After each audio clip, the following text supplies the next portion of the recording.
Hello everyone, welcome to Get My Class. Let's solve this question. It says, bioreactors consist of the first one, a foam control system, the second one, an agitator, third one, pH and temperature control system, fourth one, sampling force. And they have given the options. A is 1, 2, 3, 4, B is 1, 3, 4, C is 3, 4, and D is 2, 3, 4. So what does the question say? The question says bioreactors consist of. So what do these bioreactors contain? Okay. So before we look into what do they contain, first of all, we have to understand what are bioreactors. So what do you mean by bioreactors? Okay, bioreactors, these are huge containers in which living organisms are cultured. Okay, you can say that living organism, that is lower organisms, especially the unicellular organisms, are cultured. Living organisms. Okay, so we have to talk about microorganisms. So it's not that any living organism, they, of course, microorganisms will be cultured in these. For what? So as to get desired product. Okay, to get desired product. Okay, these are huge containers. What are these? Bioreactors are huge containers, and their usual capacity at industrial level is about 100 to 1000 liters.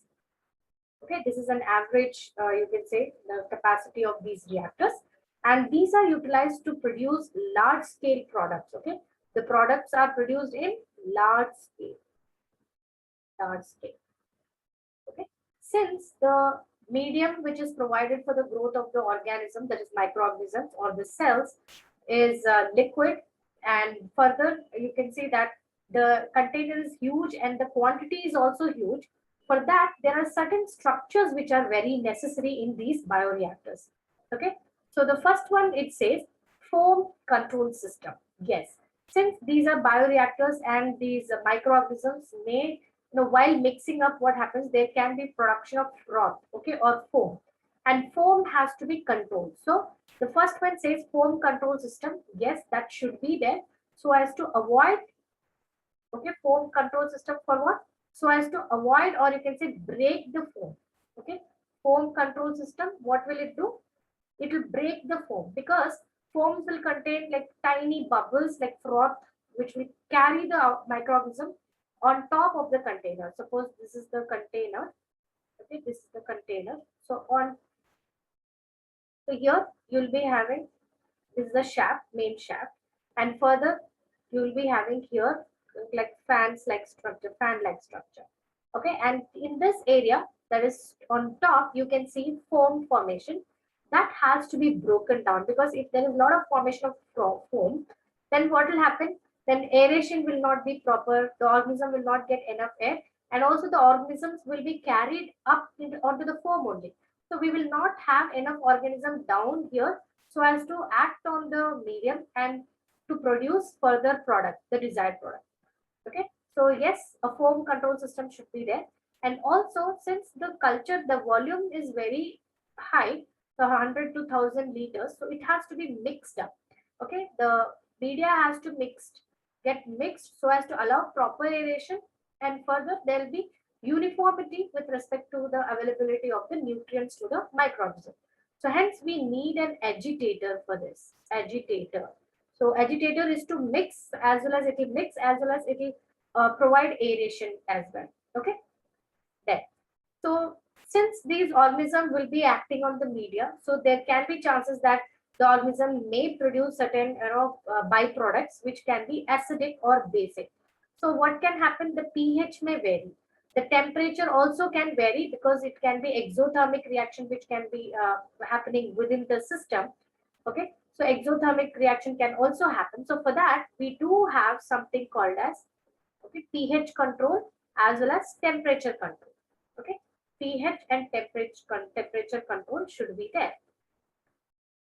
pH and temperature control also should be there. So agitator should be there. pH and control, temperature control system also should be there. And here down, okay, you will be having a port, a tap like attachment, which will help in collecting the samples. So the sample will be collected in the test tube or in the conical flask or in the beaker, and further this sample will be tested, okay, for the presence of the product, whatever we are looking for. Okay, and also they will check what is the correct concentration, whether the pH is okay, okay, and everything will be tested. So that's why we need a sampling port. This is sampling port.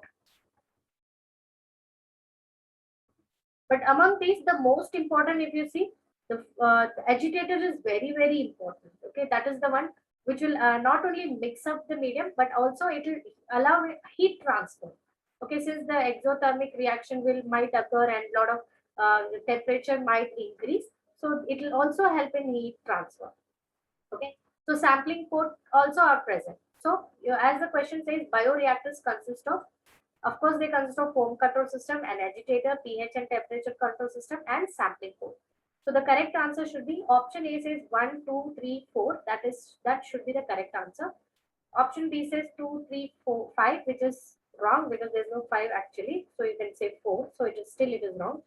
Option C says 3 and 4. That is also wrong because we have everything which is important. Okay. Option D says 2, 3, and 4, which is, it's not that they are wrong, they all are correct, but then we have to consider all which are correct.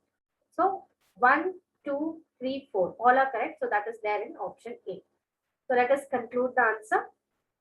So what is the correct answer? The correct answer is option A. I hope you understood the explanation. Thank you, everyone.